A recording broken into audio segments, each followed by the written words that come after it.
basically, so far we have solved this problem. We started with this steady problem, assuming that the time derivative is equal to 0.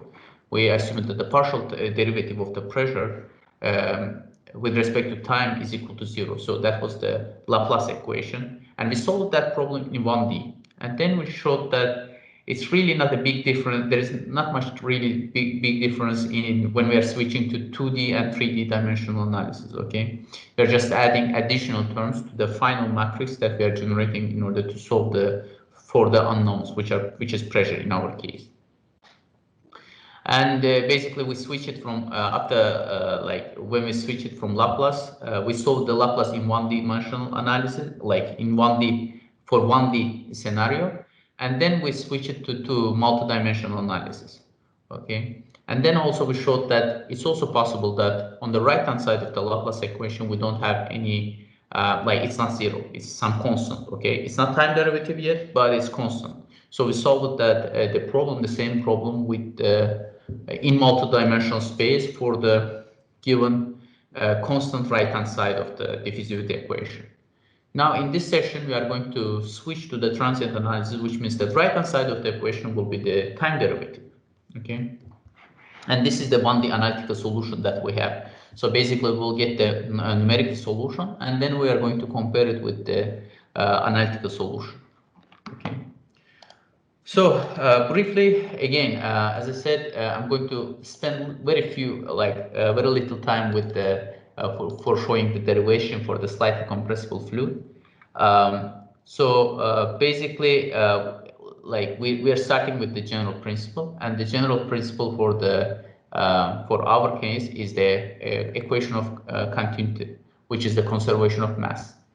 So in the general principles, we said that we have this equation for the single phase flow, where we are dealing with the transient part and the divergence part, okay?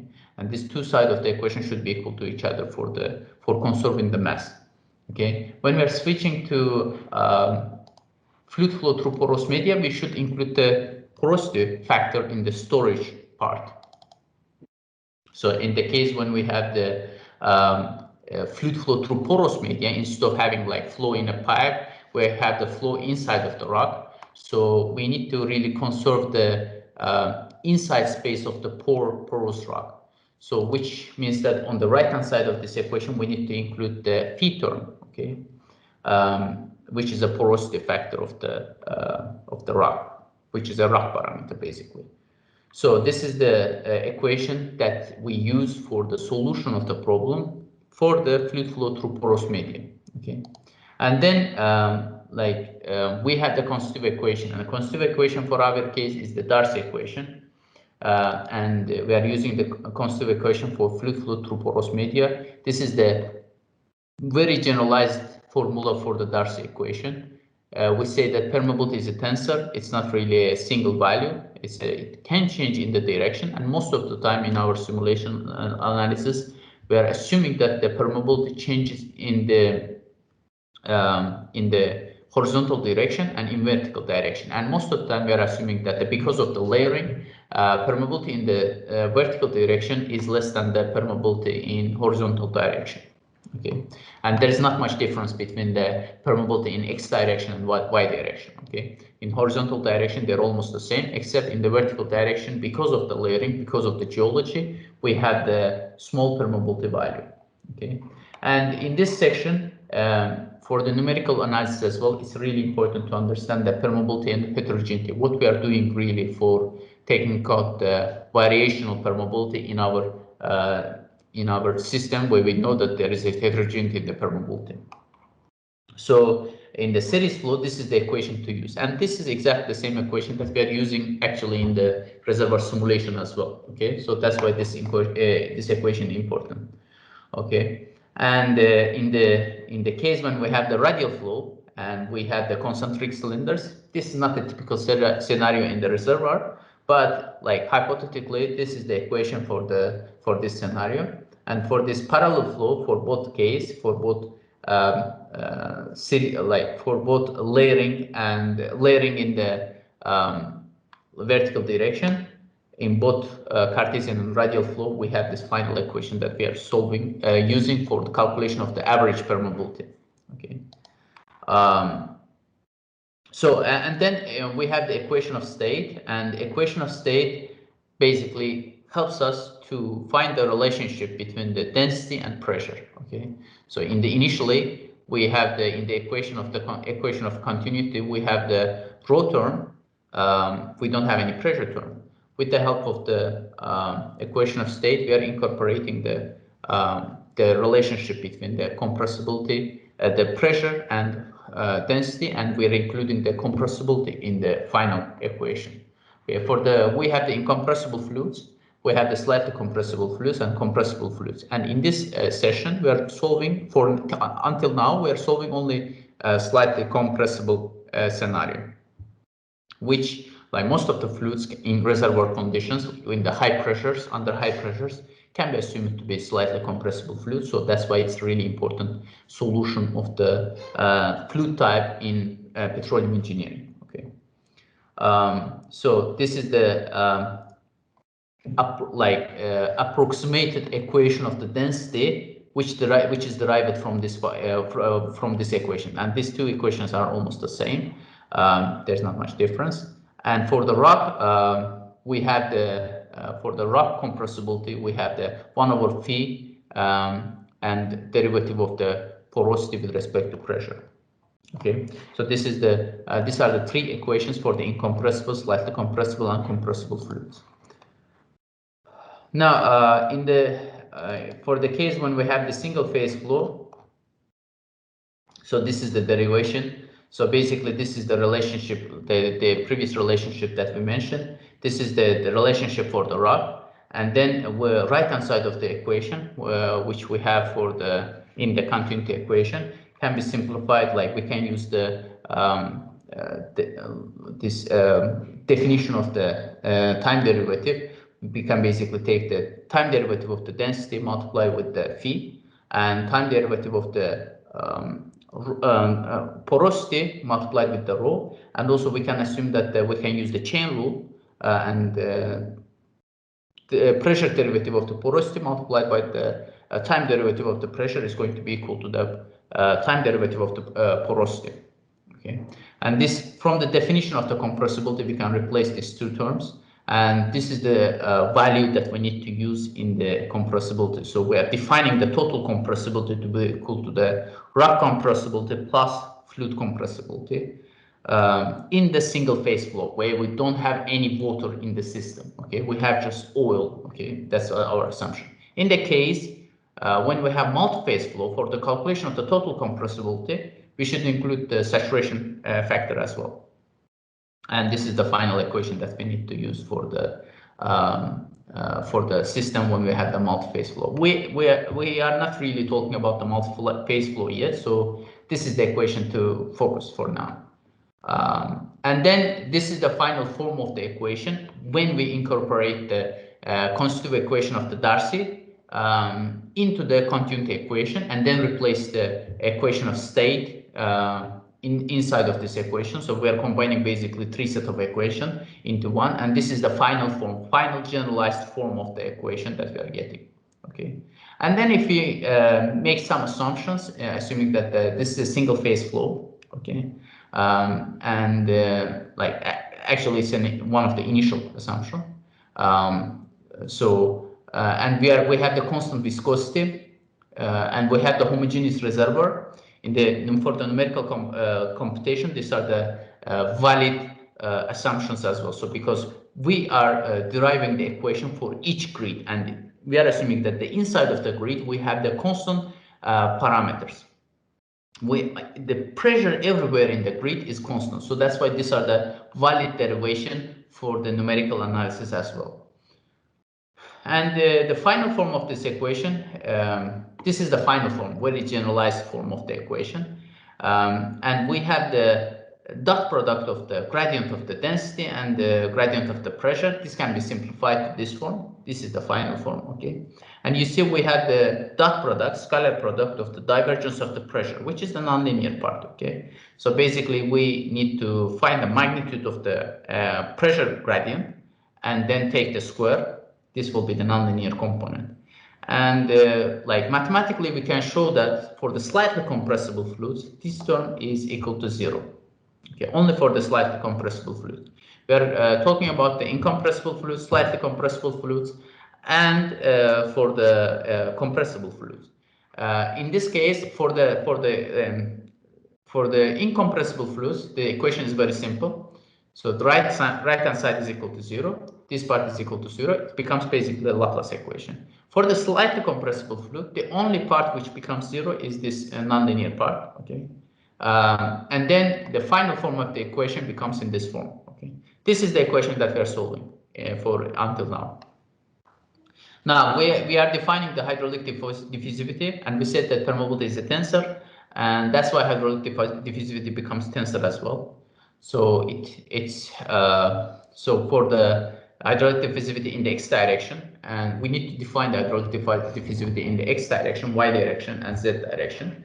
And typically, and in our numerical calculations as well, we are defining the z direction to be the vertical direction, gravity direction, basically. And so this is the final equation that we are solving. And until now, we solved the 1D Laplace equation and 3D Laplace and Poisson equation. And now today, we are going to solve the transient solution, which is where we have the right-hand side full diffusivity equation for the slightly compressible fluids with the boundary conditions defined. Now, for the boundary condition, this is something that we discussed also in the Laplace and Poisson solution equation in the form of the equation. And when we are switching to the transient problem, it's not any different than the previous analysis. Okay, the corrections that we are doing to the final matrix form is the same when we are switching to the transient analysis. Okay, so we wrote the code in such a way that we can have Dirichlet boundary condition and Newman boundary condition, or they both on the same time together. Okay, and we solve the 2D Laplace equation, and from now on I'll show how we are going to modify the code in order to get the solution for the transient problem. Now this was the final form of the matrix the A matrix that we were calculating for the calculation of the pressure values. So for each grid, we were assuming that we have the 4 neighbors, okay, and in the 3-dimensional analysis we have the 6 neighbors.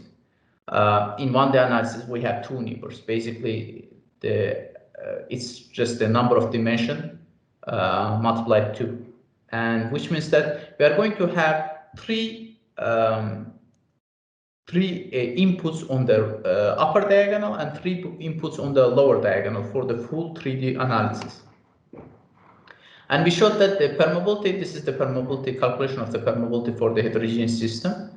We are basically calculating the permeability in between these 2 points. Okay, we take the number of unknowns to be in the center of the grids, and when we are doing the calculation for this direction, when we are doing the flow calculations in this direction, okay, we're just assuming that we need to calculate the average permeability, and this distance, which we know, okay, based on the grid information, we have this information, it takes account the flow for the permeability that we have for this grid, and in this part we have the flow which takes the permeability from this right hand side. So that's why when we are combining this permeability, we need to take the average permeability, and we can calculate the average permeability before starting the solution process. And then this second order pressure derivative in the x direction is like we are simplifying this form, and I'm defining a new factor, which is the transmissibility term, to be the basically the this part of the transmissibility is defined like as shown here. And if you replace this definition of the transmissibility, we are calculating transmissibility for each cells before starting the calculation, because transmissibility part is not time dependent. Okay, so we can calculate the transmissibility before starting the solution. So it's not inside of the time loop. Okay. Now, for each cell, we have 6 neighbors, which means that we need to calculate 6 transmissibility terms. Okay. So basically, the transmissibility matrix is going to be equal to the dimensions of the transmissibility matrix is going to be equal to the number of cells multiplied by 6. Okay, because for each cell we have 6 neighbors. Only for the transmissibility, only for the cells which are on the borders, we have the neighbor numbers less than 6. But for those cells, we are going to define neighbors to be itself. So if, for example, let's say P7 is on the border and we don't have any P8 unknown, then we are going to say that the neighbor of the P7 is P7 in the P8 direction. Okay, so that's how we are calculating the full transmissibility, because we need those for the boundary corrections, as we showed for the Laplace solution. Now, transmissibility term in 1D, basically we can show that it's the same thing for the old full 3D analysis, but basically for 1D representation only, this is the transmissibility matrix, and we have the positive x plus, which means that this is the transmissibility in this direction. Okay, if it's the plus x direction, and we have the transmissibility for negative x direction as well. Okay, we are calculating this 2 transmissibility term just for the x-axis. Okay, and if you are not doing any analysis, any 2D analysis, 3D analysis, that will be only it. Okay, and then we are going to add them up to calculate the main diagonal entry of the transmissibility matrix. Now, for the boundary conditions, we can define those boundary conditions based on the assumptions that I just mentioned. We are assuming that we have our neighbor in the north direction. If we don't have any, is going to be the cell number itself. So we are going to calculate the transmissibility for the grid, assuming that its imaginary neighbor is itself. Okay, so that's why the dimensions of that unknown dimension of that grid is going to be same as the value that we have for that cell. Okay, now, so until now we summarized all the parameters that we need for the steady state solution, or Poisson equation, let's say. Pseudo-steady state solution as well. So basically we have the solution for the steady state and pseudo-steady state solution. Now we need to have full solution. Okay. Basically, until now we really talked about the left-hand side of this equation. Now in this session we are going to include this right-hand side as well. So for the left-hand side, we know how to include the variable permeability. We know how to include the different grid sizes in the calculation, and we need to how to differentiate the pressure in those for the given mesh, for the given grids. Now for the time derivative, we are doing the same thing. Okay, we are just taking the derivative in basically pressure at the n+1 step minus pressure at n step divided by delta t is going to be equal to the time derivative of the pressure. And as we decrease this delta t step size, time step, we are going to approach the actual solution. But obviously, again, decreasing delta t means that we are going to have many loops, which is going to increase the computational time. But anyway, we have this the equation definition of the time derivative shown here, and we have the definition for the second order derivative of the pressure in the x direction, second order pressure in the y direction, second order derivative of the pressure in the z direction. Okay, this is the final form of the equation, and we are adding one more term for the right hand side for the derivative of the pressure with respect to time. Now, if you take that forward time derivative, and if I show this solution again only for 1D, it's going to be the same thing for the 2D and 3D analysis as well. We're just going to add more components on the upper diagonal and lower diagonal entries. Now, this is the final form of the equation. Okay. Now, for the time derivative, when I'm taking the time derivative, I'm assuming that my grid is the center of the grid where I'm looking at, where I'm doing all the, where I'm generating the equations. Okay, so ijk defines the grid in the given three-dimensional space. Okay, and n+1 is the basically the next step, next time step, and n is the current time step. Okay. Now this is the equation that we got for the spatial analysis. This is the derivative for the time-dependent analysis. Now I'm going with the implicit solution. Basically, I can assume that these pressures are from the initial steps. Okay, I can assume that this pressure is at the current time step. Okay, that will be explicit solution. Okay, the difference between the explicit solution and implicit solution. Explicit solution is straightforward to calculate. It's simple, simpler than the calculation of the implicit solution. But the problem is explicit solutions are not stable.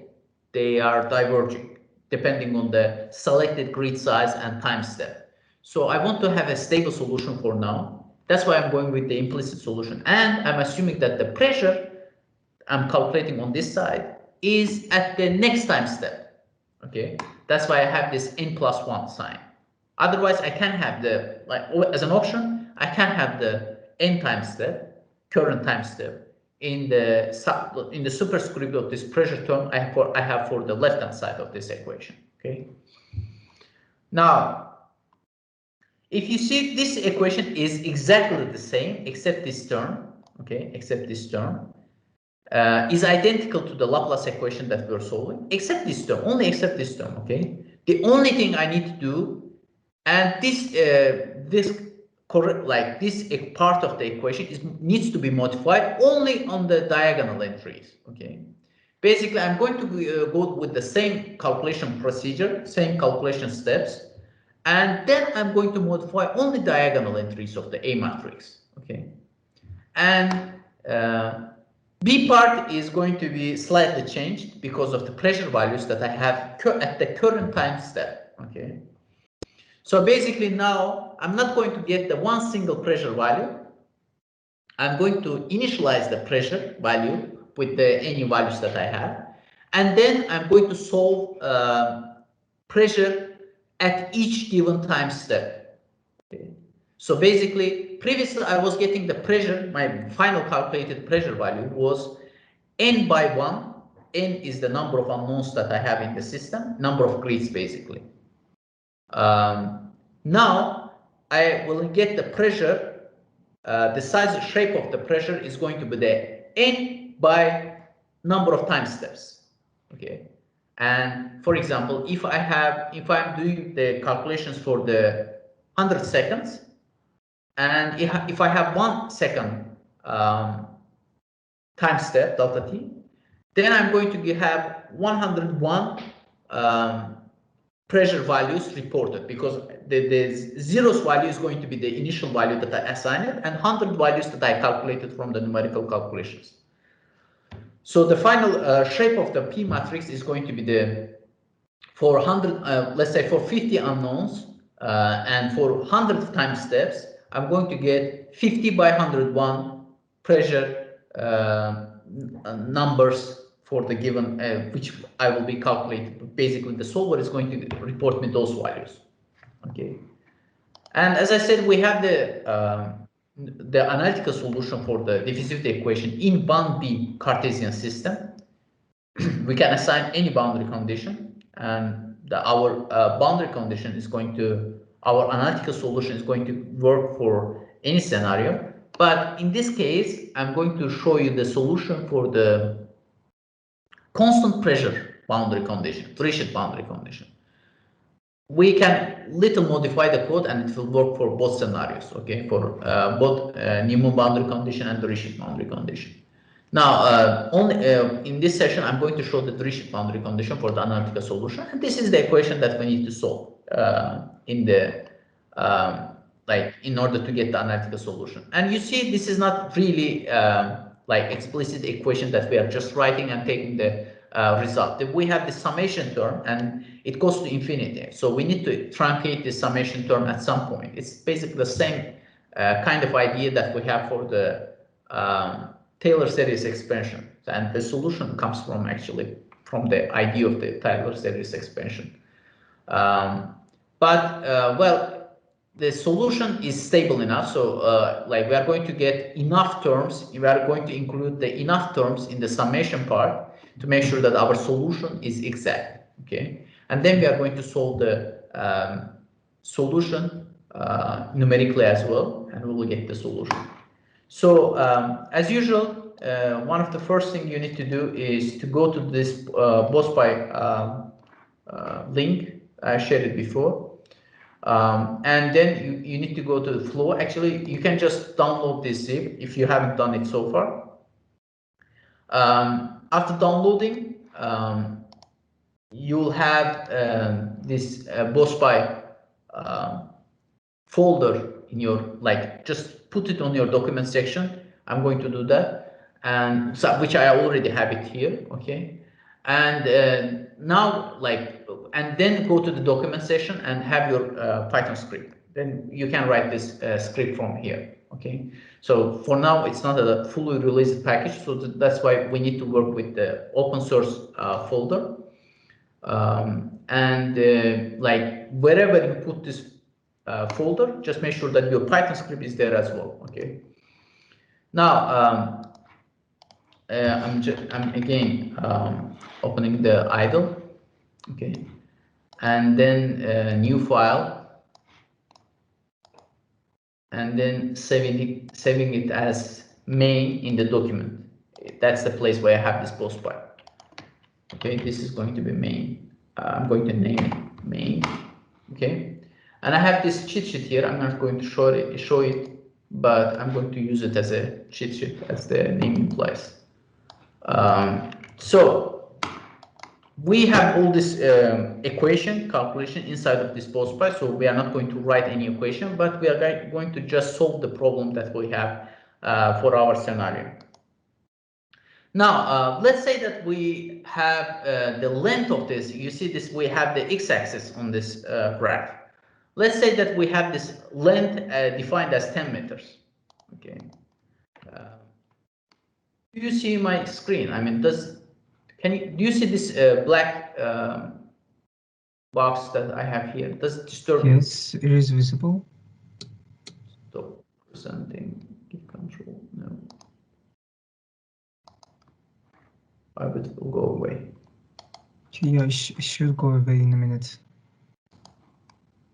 Oh wait, it is pinned actually. I unpinned it. Oh, if you don't need it, you can just unpin it, and it will go away after a few more seconds. Okay, we have the length of 10 meters. Okay, we have the, like, let's say we have the core sample, which is the 10 meter length, which is like a big number, but anyway, let's say that we have the length of 10 meter of the core sample, and we are doing the experiment on this core sample. Now, we need to define the pressure value. We said that it's going to be a Dirichlet boundary condition. So let's say that on the left-hand side, we are defining pressure as compared to this solution. We are going to have the pressure value to be equal to 0 on the left-hand side. I have the solution for that scenario, so that's why I'm going with these numbers. Okay, and on the right-hand side, I have the 1000 psi pressure. Okay. Now these are let me write the units as well. Okay, these are field units, but this one is the SI unit. I have 10 meter core sample. I'm implementing the Dirichlet boundary condition. Basically, I'm fixing the pressure values. On the left hand side, I have 0 psi pressure, gauge pressure, and on the right hand side, I have the 1000 psi gauge pressure. So boundary values are really going to be basically for the defining the Dirichlet boundary condition. The coefficient of the Dirichlet boundary condition is 1. The coefficient of the Newman boundary condition is 0, and pressure value is given as TL. Okay, and for the boundary 2, it's the same. For the right hand side, it's the same. 1, 0, PR. Okay, so these are the boundary conditions that I define. Now let's assume that my permeability value is equal to 100 millidarcy. And my porosity is equal to 0.2. My viscosity is equal to 1 centipoise.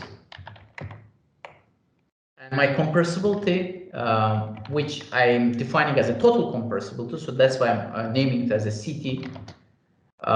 My total compressibility is 10 to minus 5. 10 to the power of minus 5. And it's also field units in the field units 1 over psi. Okay. And I want to get the solution. Okay. And I'm using the MP array. I want to get the solution for the several different time steps. Like I want to get the solution for 1 second. I want to get solution for 10 seconds, 20 seconds, 40 seconds, and 100 seconds. Okay. And since I have defined this as an MP array, NumPy array, I'm going to import NumPy as well. Okay.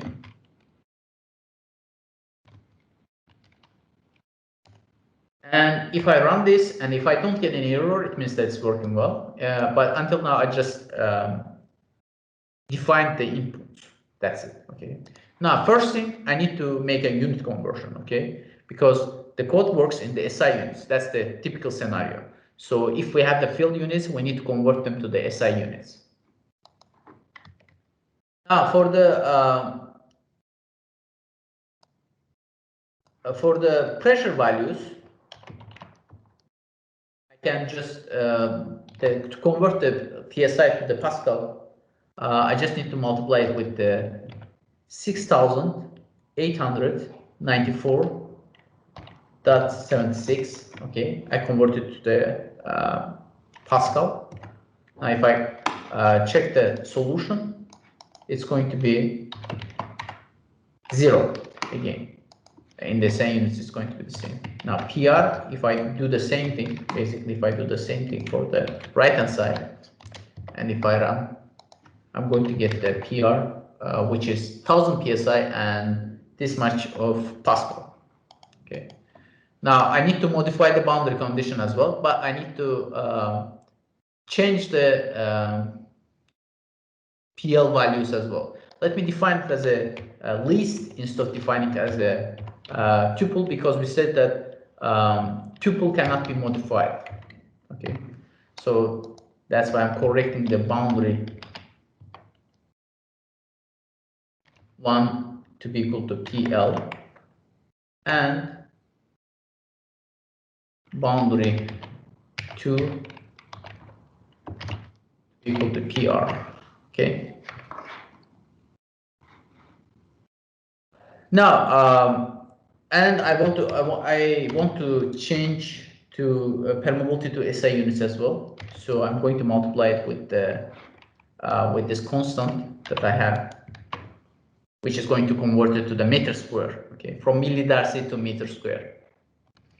Now, for the viscosity, we're going to multiply it with 0.001 centipoise to Pascal. Okay, and for the compressibility, which is CT, is going to be like, we are going to divide it to the like opposite of the PSI to Pascal.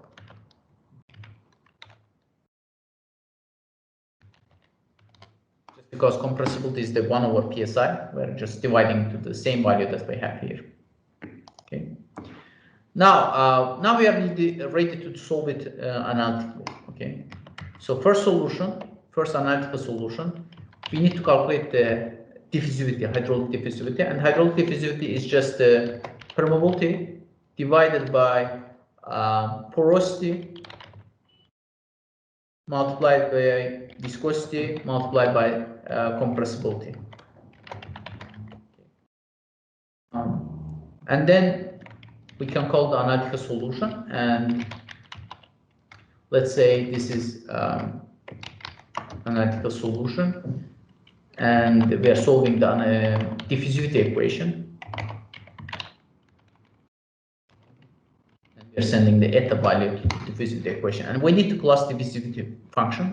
This is the function that we have inside of the BHOS file Okay, from BHOS by flow, analytical, import, diffuse.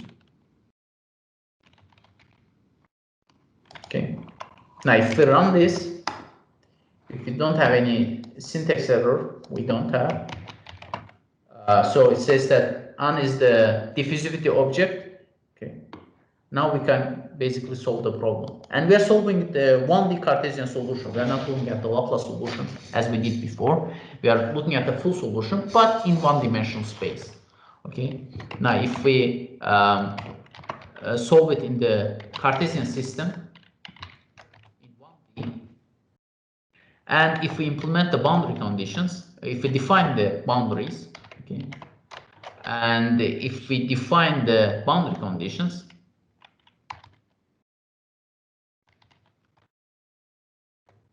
and if we want to know the times when we are going to solve this problem, okay,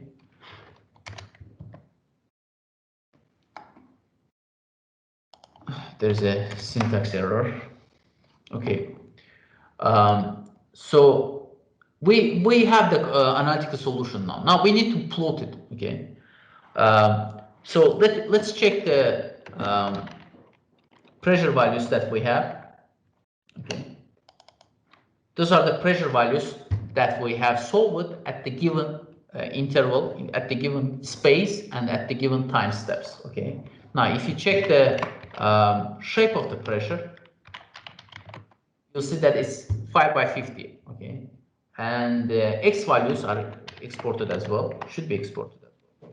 So these are the x values where we're solving this problem. Okay, so the shape of the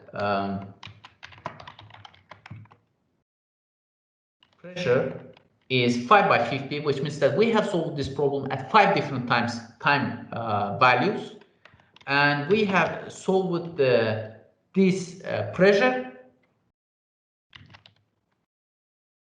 at 50 different points. Okay, so basically, if we want to plot this, we need to import the matplotlib as well.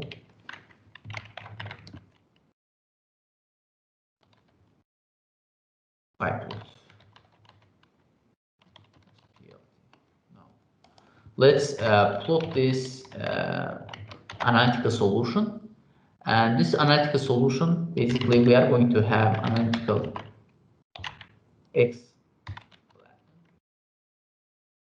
Okay, those are the 50 values that we have for the x values.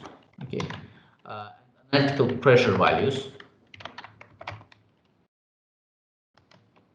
but we don't want to see the whole solution at the same time. We just want to like, let's say we want to see the solution for the 1 second. Now 1 second, since 1 is here at the 0, that has the 0 index, I'm going to get the 0 index pressure values. Okay, and all of the pressure values at that time step. Okay, and everything is solved in the SI units. I need to convert back to PSI. Okay, I just need to divide this, divide to this value. Okay, and I'm going to convert it to the PSI. If I say PLT show, sorry.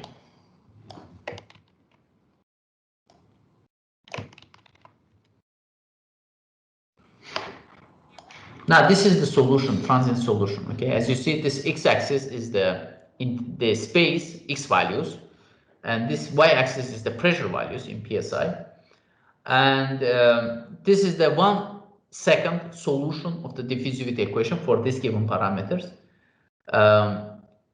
As we increase time steps, we are increasing this time pressure propagation waves to move in this positive x direction, and after some point we should reach the steady state solution. And steady state solution is basically going to be a line which connects these 2 points, because I have the Dirichlet boundary condition at both ends. Okay, I'm fixing the pressure at these 2 points to be 0 psi and 1000 psi. And if I solve this equation for the t is equal to, like, t, as t goes to infinity, basically the right hand side drops. We'll get the 0 at the right hand side. There's no more pressure variation in the time.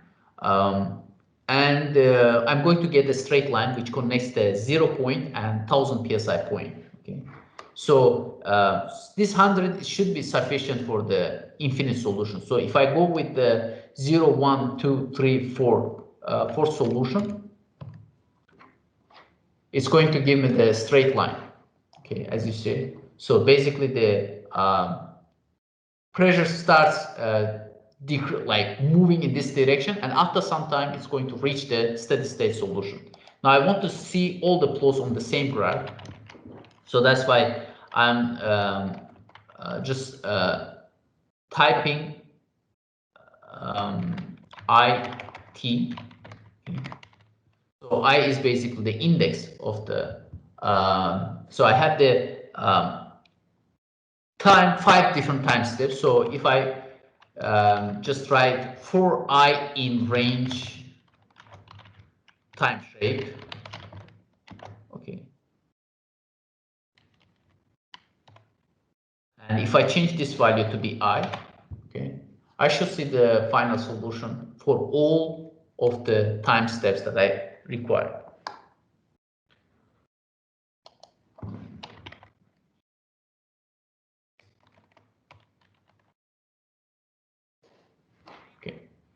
So these are the solution. These are the solution for 1 second. Second is the solution for 10 seconds. Green one is solution for 20 seconds. And red one is the solution for 40 seconds. And this one is the steady state solution, which is the solution at 100 seconds. So after 100 seconds, we reach the steady state solution. This is the analytical solution. Now we need to solve the same problem for with the finite difference. Okay. For the finite difference solution, we need to define grids. Okay, and for defining the grids, we need to call from BHOS by flow computational import finite difference.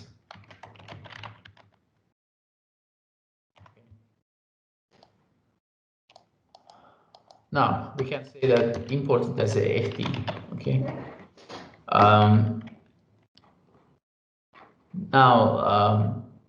After defining all the parameters, let's call the numerical solution here. Okay, so we are defining the grids to be equal to FD class. Okay, finite difference class. Then we need to define the grid parameters. Basically, we need to define the domain where we're going to solve the problem, and we need to define the number of grids to have in that domain. Okay, so basically, I'm going to say grids. I'm going to have the Cartesian coordinate, Cartesian grids, which means that I'm going to have the rectangles in the, like, basically I'm going to have a straight line in the x direction, straight line in y direction, straight line in the z direction, and all of them are going to be orthogonal. If I just define grids Cartesian to be Cartesian, and I need to define the length and the numbering. Okay, so length is given with the L that we have. Okay, and I'm assuming that I'm doing the calculations in the x direction. So length is given as L. Okay, it starts from the 0, goes to L. Okay, and then basically I'm discretizing this interval starting from 0 to L value of the x. Okay, and then let's say I want to have 10 grids in the x direction, and the remaining is going to be 1. I'm doing one-dimensional analysis, so I'm going to have only 1 grid in the y direction and in the z direction, but 10 grids in the x direction. Now, since we are doing the full transient solution, we need to initialize the system. Okay, we need to initialize the permeability values, porosity values. We need to initialize the pressure values. We need to basically input all those parameters that we know in the beginning of the problem. So initialize is one of the biggest steps that we need to make sure that we have everything correctly. So permeability values are going to be the K values that we have, which is a single value, constant value. Porosity value is given with the POR. And then viscosity value is given as mu. Compressibility given with the CT.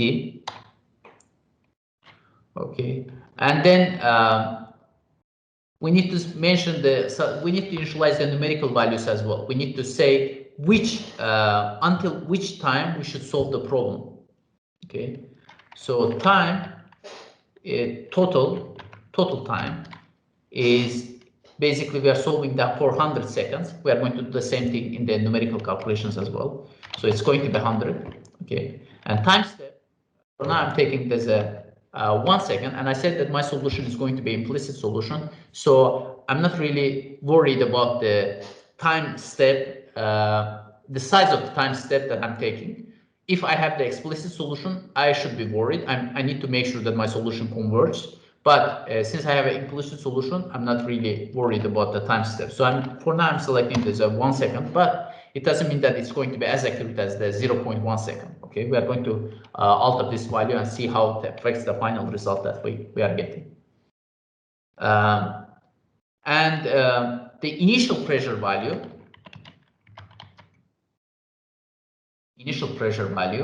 is given with the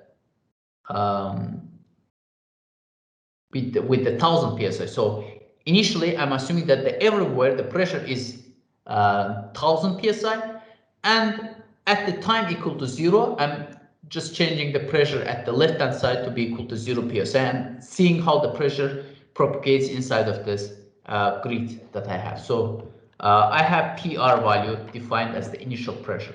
Okay, so this is the initialization step. Okay, and then as usual, as the same in the Laplace analysis and Poisson analysis, we need to calculate the transmissibility matrix. Okay. Okay, and then we need to generate the A matrix, which we are going to solve in order to get the unknowns. In our case, it's pressure. So we are doing the central differentiation. Okay. We're using the central finite difference. And then we're implementing the boundary condition. Okay, this is the step where we are going to implement the boundary condition. So boundary values at the x min, which is 0 point. I have the boundary 1. Okay, and boundary values at x max, which is L value of the x. I have the boundary conditions specified with the bound 2, B and B2. Okay. Now after this, I have everything ready. I just need to solve the problem. I don't have any error. Well, I have. So length.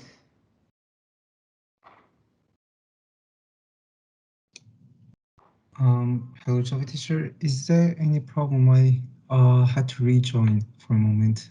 I'd lost my connection. I didn't have any anyone. Well, I didn't have any problem, but I don't know. Maybe others had some problem. I didn't feel anything. All right. To be honest, I just joined in, so. Okay. How much time you were away? For 5 minutes around. Okay. Did anyone else have this problem? I don't think so. It was just my Wi-Fi. It was just that my Wi-Fi went off. Okay. Okay. So basically, I was writing the script for getting the numerical solution. I think we lost you when we started the numerical solution. Yeah, that's not. I was just trying to see if there are any problems with the participants or so. Okay. Okay.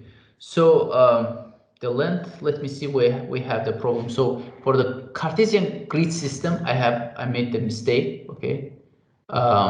So it should be basically I'm not the length of the I'm defining the length of the grids in the x direction, y direction, and z direction. So my length in the x direction is equal to L, and All the others can be any value, but I'm just defining them as a 1, 1, okay? And I don't have any discretization.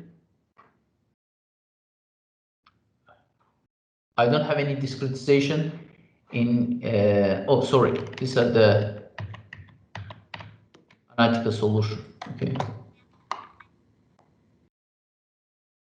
Okay, so I should have 0L, okay, so it should be L.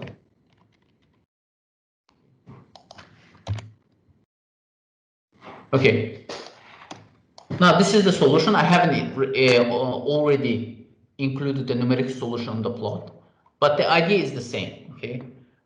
Basically, I'm not getting any error, which means that my numerical solution works. So if I check the grids pressure values, okay, or maybe if I check again, I'm getting the solution in SI values, okay? So if I check the pressure shape, now I said that the shape of the grids is going to be the number of unknowns on the number of rows is going to be equal to number of unknowns, which is 10 in our case.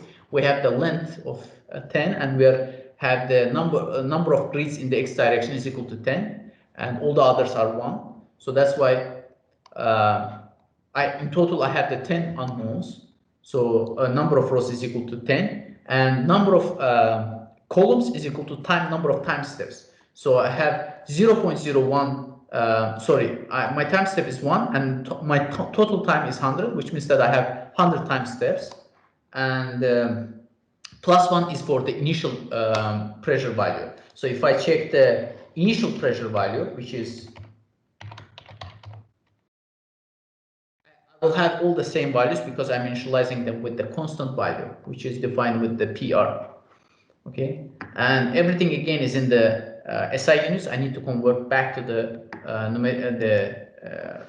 field units. Okay, now if I plot scatter, let's make it plot as well. I'm going to work with the markers.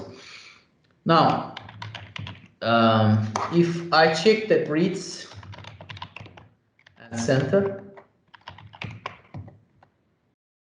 so I need to take the x values only. I'm solving the problem in the x direction, so I'm just looking at those are the values at the center of the grids. Okay, if I put the grid center only first column, these are the y values and these are the z values. I'm taking only first index of the grid center. Okay, and then I'm taking the grid from the grid's pressure. I'm taking the actually I can take the 1 second. Okay, so it's going to be basically the 0 value, because I start with the 1 second. My time step is the 1 second, and I should take the first actually, which is the second one in the pressure value. The first value is the initial value. So, and if I divide it by I need to convert back to the field units. I'm going to do the same thing that I did for the analytical solution. Now, if I want to have markers to be equal to circle, and the color to be equal to red. Okay, let's do here color to be equal to black for all of them.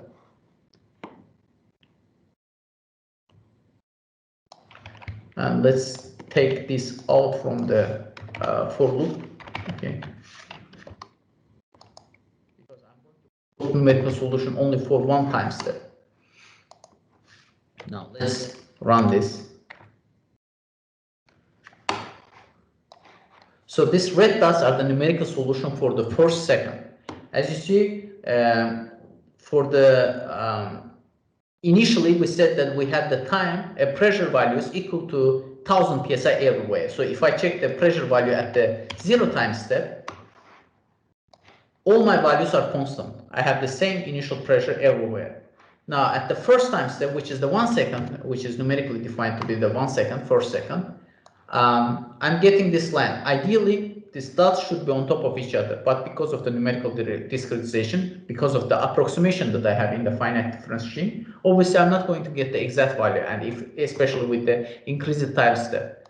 If I decrease the time step, I'm going to get the more accurate solution. Okay, but I need to make sure that so for the 0.1 time step to get the first second solution, I need to multiply it with the basically I need to multiply it with the 10. So I need to look at the 10th value. So this is the solution I'm going to get. Now, if I decrease it further, so as you see, the accuracy increases. If I decrease it further, I'm going to get even better solution. Okay. Now I can continue to decrease the time step and try to get the more accurate result. So decreasing time step obviously increases the computation time. It takes a bit more. After some time, I'm not getting any better result because of the spatial discretization as well. So instead of having, for example, 10 grids in the x direction, I can have the 100 grids in the x direction. So with the 100 grids, obviously I'm going to get the better solution. But with the increased number of unknowns and increased time step, my solution is gets slower. But this is the final solution, and as you see, the accuracy increases significantly with the decreased time step and the increased number of unknowns and number of grids, basically. So the solution, obviously, in the first time step is slightly harder. Like it's like basically at these initial time steps, I need to have refined grids, smaller grid values, because most of the pressure change happens in the beginning of this interval. Okay, so after 2, for example, I don't have any significant change in the pressure, but before 2, I have a significant change in the pressure, which goes from 0 to 1000 in the first time for the first second. Okay, in the first second. Okay, so initial time, in the initial time steps, I need decreased time step and also refined grids in that area where you have the significant pressure change in order to catch the accuracy as higher as possible. Okay, so this is the numerical solution, and this is the black solid lines are the analytical solution, and we can do the same comparison for the different time steps as well. So basically, if I just increase the index of the pressure, I'm going to get the solution for the 10 second as well.